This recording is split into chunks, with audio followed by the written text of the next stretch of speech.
Hey, what's up? This is Joshua, daily video blog. It's a little bit windy today. Hopefully it's not going to affect things too badly. I'm going to find it, and it's near an airport. That's sick. But hold on, it's going to be all good. In the meantime, enjoy this luscious, beautiful Minneapolis view. Sick. So I thought, what was I going to talk about today? I had a kind of a cool idea for a video, I think, which is I was thinking about the idea of abundance in terms of creative output.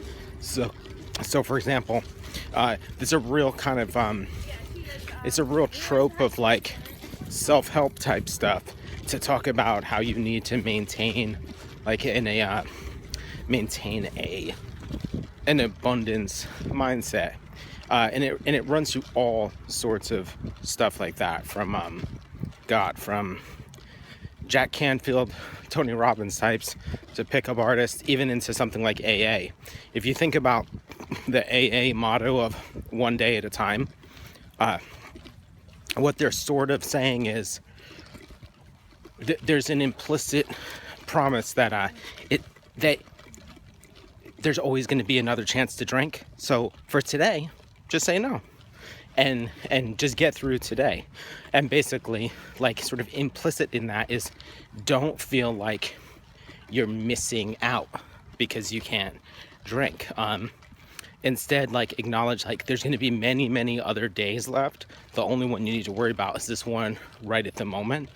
And I think you can sort of extrapolate that down to really any number of levels. Like, you can make probably a fairly responsible dieting decision by acknowledging that just for today, or just for this meal, make the right decision. Don't worry about missing out on something. There's almost always going to be a chance to have that thing again. You know, there's always going to be a chance to whatever, eat another piece of cake, smoke another joint, do another line of coke, whatever that vice is. So like, you have that sort of abundance mindset, and you sort of are able to get through things, a little bit easier, because all of a sudden you're taking off some kind of pressure. Even, you know, people trying to keep you out later at night, there's always going to be another chance to do that. So, excuse me. So how do I figure this kind of applies to creative work is this.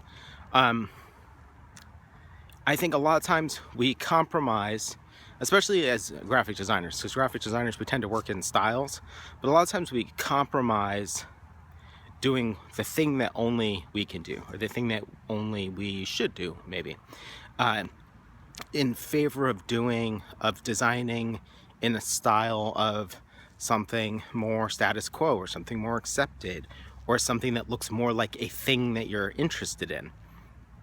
And I think in a lot of ways that comes from maybe that same sort of scarcity mindset, which is like, will there be another chance to do this? I better do it in the way that everyone is expecting me to do it, because I might not get to do it again.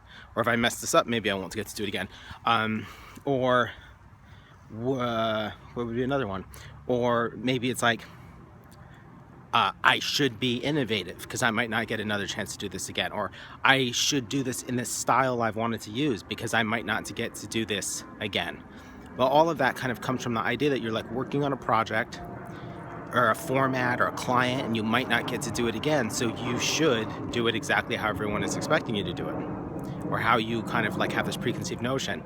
I think it's very liberating to be working on anything and essentially avoid the vice of compromise.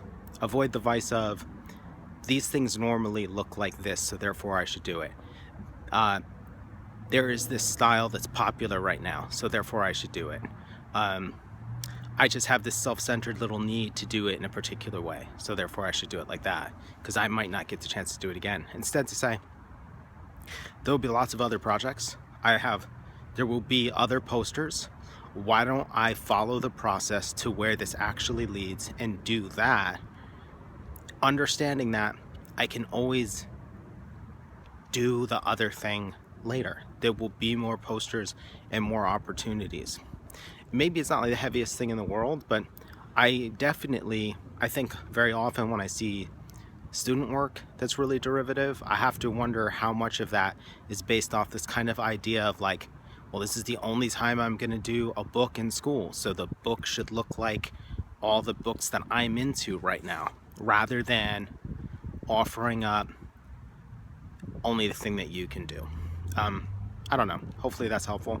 It's a weird idea, but I don't think it's a weird idea. I think it's a pretty normal idea, and I think it's pretty relevant to creative work. And I think a lot of creative work is hobbled by this notion of, this is my chance, I better not spoil it. But it's like, it is your chance and it isn't. There's going to be many more chances. The thing that's going to determine more than anything whether you get another chance is in part like whether you're a halfway decent human being to work with. That's going to be a lot more important than whether you work in a specific style or not, or whether you blow people away with your work, despite what many people will tell you. It's obviously nonsense. So if you haven't seen the Start series that I've done, I think check that out. I feel like this kind of fits in that series, but I'm not going to lodge it in there. Anyway, I hope you enjoy it. Have a good one.